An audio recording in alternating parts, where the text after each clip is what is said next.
It's my annual travel recap where I'll tell you how credit cards saved me over $33,000 in travel in just the last year. We'll go over my 4 trips I took in 2025 to Australia and Asia, then South America and Antarctica, Europe, and Canada. And of course, we will be going over all the different points and miles I used for the various flights and hotels I booked. So first up, let's go Australia and Asia. I went to 4 countries, Australia, Indonesia, the Philippines, and Japan.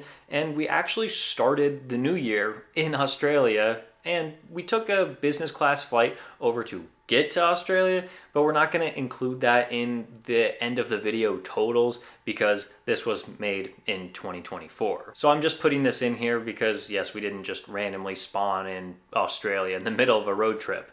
So we used Air Canada Aeroplan points that were transferred over from Chase. There was actually a 20% transfer bonus. And so we used 125,000 Chase points that turned into 150,000 Air Canada Aeroplan points. And we flew United Polaris business class that otherwise would have cost $10,000 for 2 people. On all of these trips, I took them with my wife Jenny, and so we'll just include all of the totals for 2 people instead of per person. So for 1 person, this would have been 75,000 Air Canada miles, but total it's 150,000. And that turned out to a cent per point total of 7.02. Anytime you can get more than 2 cents per point on flights or hotels, that's pretty good. Then on January 1st, 2025, we woke up and drove to this Comfort Inn, which I probably would not recommend to a lot of people. It wasn't very nice, but the area we were in, kind of in Australia, is really, really expensive, and so we found a choice hotel to stay in for 1 night. I can do anything for 1 night, not really a big deal, but Choice has this really cool thing in their program, at least hopefully it continues for a long time, where you can book any room that they have available on points and it costs the same amount. So we just booked the biggest room they had. It cost over $200 and it only cost us 8,000 choice points that were transferred over from Capital One. But then we followed it up a few days later by staying at a really nice Park Hyatt in the capital of Australia. We wanted to check out what it was like. It was pretty close to Sydney, where we were ending the road trip, and so we spent 2 nights in one of the cheapest Park Hyatts in the entire world. It cost us 24,000 points total, and it would have cost us almost $500, so that's around 2 cents per point, and I'm definitely fine taking that with Chase points transferred over to Hyatt. Then we returned our rental car in Sydney, Australia, and spent 4 more nights in an IHG there, just exploring the city. It cost a total of 69,000 points, and because I have the IHG Premier card, I got the 4th night free when booking with points, so you pay for the first 3 nights, and you get the 4th night for 0 points. This worked out really nice because it made our cents per point almost 1, which is really hard to do with IHGs, especially when this wasn't even like a top tier property. Sometimes those cash prices can be inflated when you go to like really 5-star luxury resorts, but in this case, it was just a standard hotel in Sydney, and we got almost 1 cent per point. And I am showing you all of the videos from our various travels around the world, and that's because we film pretty much everywhere we go. We have a completely separate YouTube channel, Jacob and Jenny, where we post all of our cool travel videos. So I know you guys are here because you like looking at credit card content and trying to maximize your points and miles. But if you like travel videos too, of showing you different places around the world, I have a link in our description. It's the first link. It'll take you to our YouTube channel, Jacob and Jenny. All right, then we took a flight to Indonesia, which if you only have a few vacation days a year, I wouldn't recommend Indonesia, unless maybe you go to Bali and you want to do something there. But we just went to the capital city, Jakarta, because we had a few days in between a couple of different places we were trying to go. And I was like, hey, we'll check off Indonesia. It's a new country. We're flying Garuda Indonesia. It's a new airline we've never flown before. Pretty good deal. I mean, it was only 20,000 flying blue miles per person. And Australia's actually really far from many other countries, and so this 8-hour flight was actually one of the closest places we could go. There wasn't anything wrong with Jakarta, I guess, just not really a tourist hub. The next redemption is actually kind of funny because we have the American Express Platinum card, and that credit used to have a $200 credit every year that you can use for fine hotels and resorts or the hotel collection. It's now a much better credit at $300 every 6 months. Back when I booked this, it was only $200. And yeah, I just ended up booking a really cheap FHR hotel because I wanted to see what it was like to book something incredibly cheap. $214.05. The total out-of-pocket cost only $14. This is only for one night, and most people aren't going to be using the credit in this way, but I thought it would be funny to try to maximize it the most I could. And we stayed at the Mandarin Oriental Jakarta. It was a great hotel, actually. No complaints there. Got a $100 experience credit, and Jenny got a 2-hour massage, and that was fully covered with the credit. So that was a pretty nice stay, even if it was only for one night. And we didn't just stay in Jakarta for one night, we also stayed at a Hilton for 4 nights, but I'm not including that in this video because it's not a point redemption. I have a friends and family discount that sometimes gives us like 50% off at Hiltons around the world, and so anytime I can take advantage of that deal, I definitely jump on it. And so most of the time we just pay cash for our Hilton hotels, but we won't really talk about them because I'm not using credit card points for it. Then it was off to the Philippines. We were here mainly just to reconnect with some friends that we see maybe once or twice a year, and they also travel a lot. And they just happened to be in Manila, and so we made the effort to get over there. Stayed in an IHG for 6 nights, the Holiday Inn and Suites in Manila, and it was super cheap. 63,000 IHG points for those 6 nights. Again, using the 4th night free option with IHG. Manila is also one of those places where you definitely don't need to go. If you're being a tourist, definitely go to the islands, see something really cool in the ocean.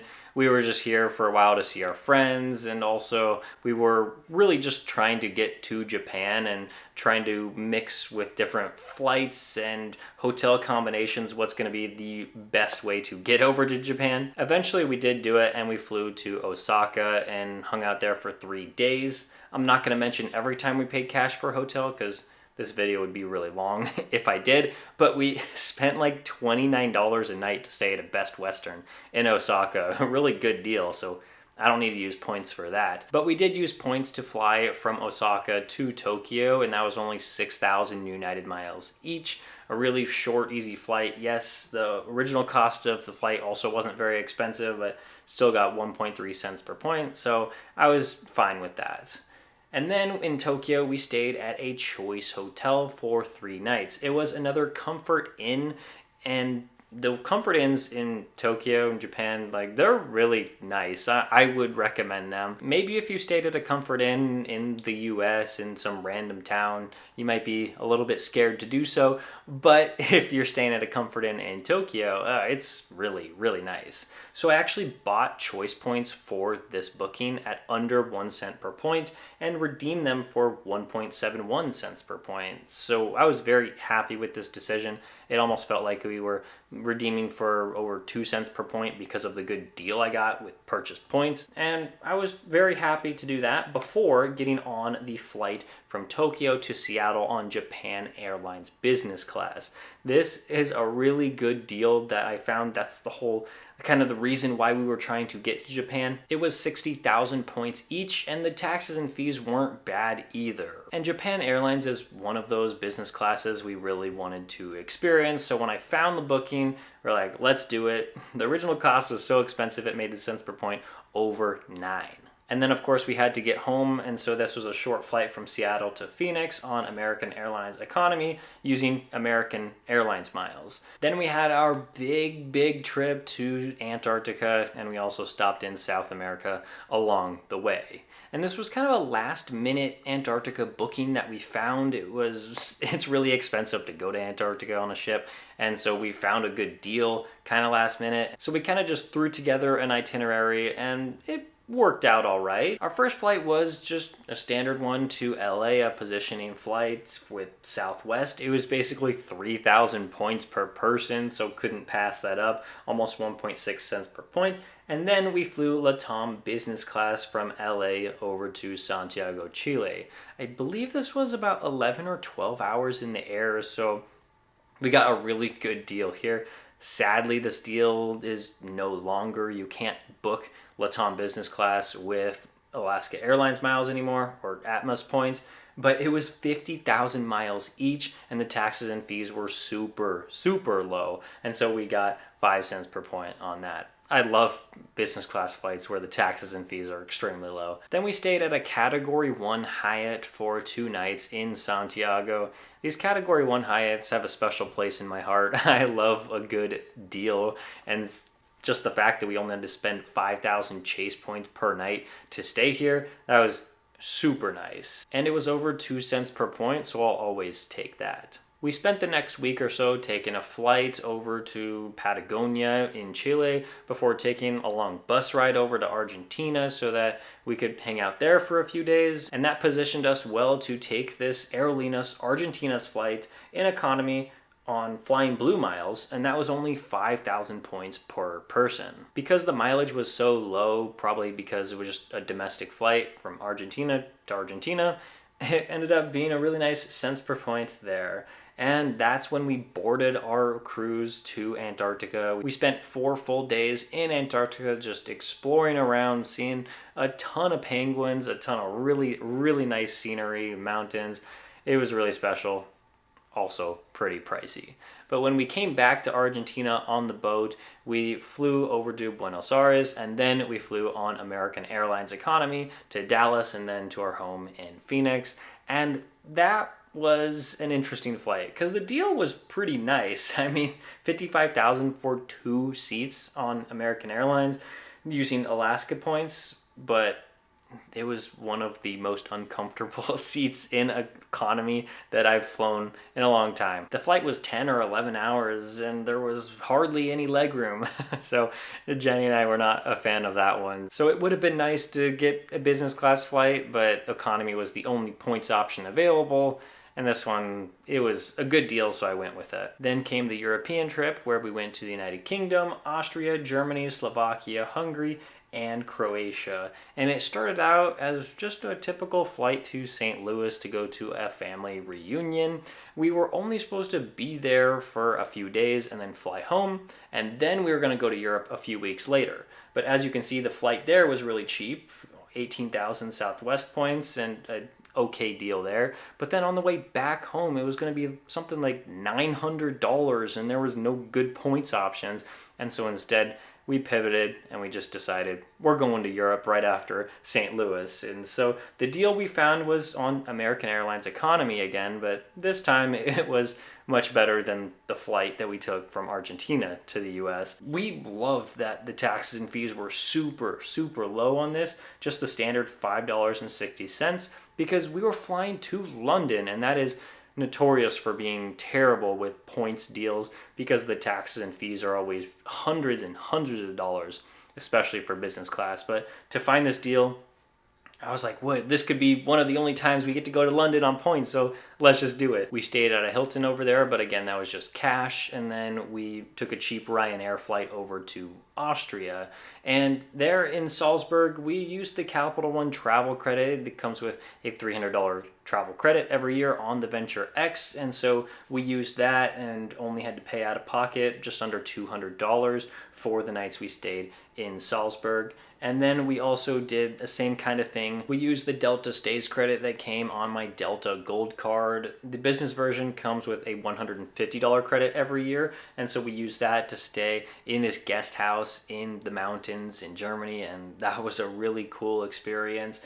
Yes, we did have to pay over $300 for that stay, but I'm not too worried about paying dollars for travel, whether it's flights or hotels. As long as it's a good value, I'm willing to do it and save my points for something else. And we are trying to make this YouTube thing our long-term career, and so if we have to spend some money on travel, that's all right. It's a business expense for us. So a couple more days in Austria after we crossed back over the border to stay at another Hilton, and then we trained all the way to Bratislava, Slovakia. We spent 3 nights in a hotel there using choice points that I purchased again when there was another deal going on, just like I purchased points to stay in Tokyo.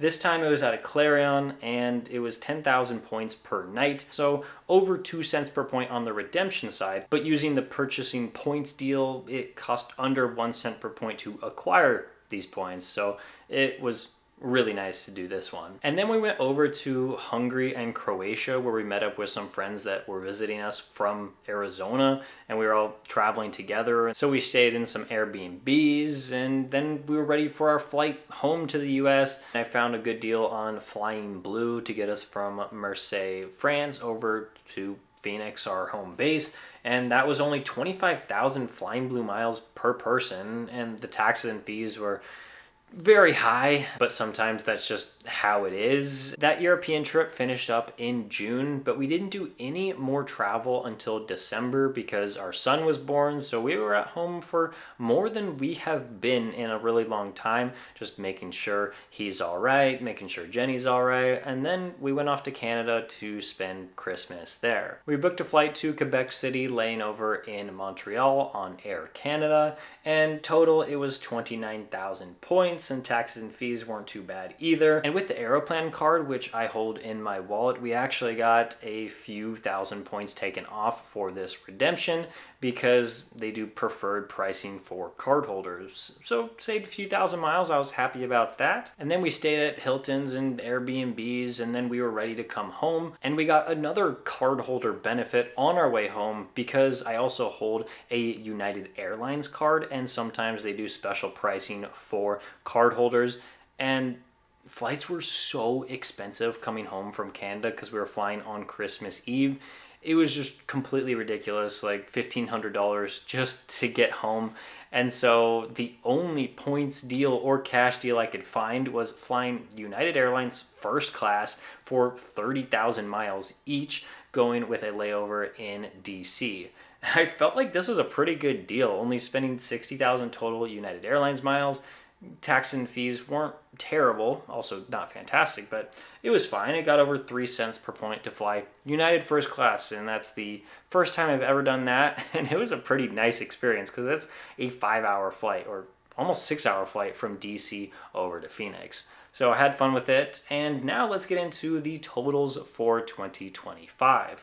So in total, points paid for 18 flights and 27 hotel nights. These weren't all of my flights and hotel nights, but that's just what we used points for. We used just under 800,000 credit card points that we got from applying for new credit cards and hitting their welcome bonuses, and it would have cost us over $33,000 to do all of these flights and hotel nights.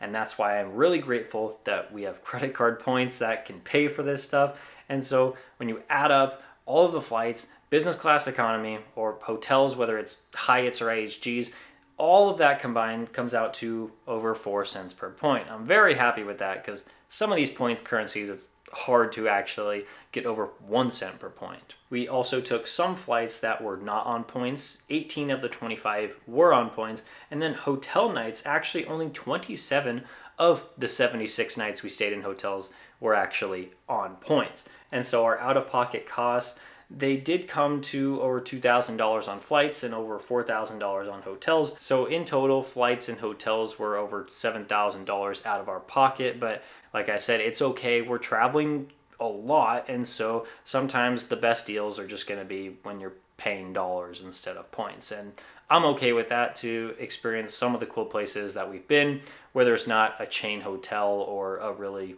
easy points flight that we can take. So if you're still here and you don't really understand how I'm able to earn 800,000 points in 1 year from signing up for credit cards, I made this video where I detailed all of the credit cards I signed up for in this year to get all these points. And like I said earlier, there's a link in my description to take you to the Jacob and Jenny YouTube channel if you want to check out more of our travels around the world.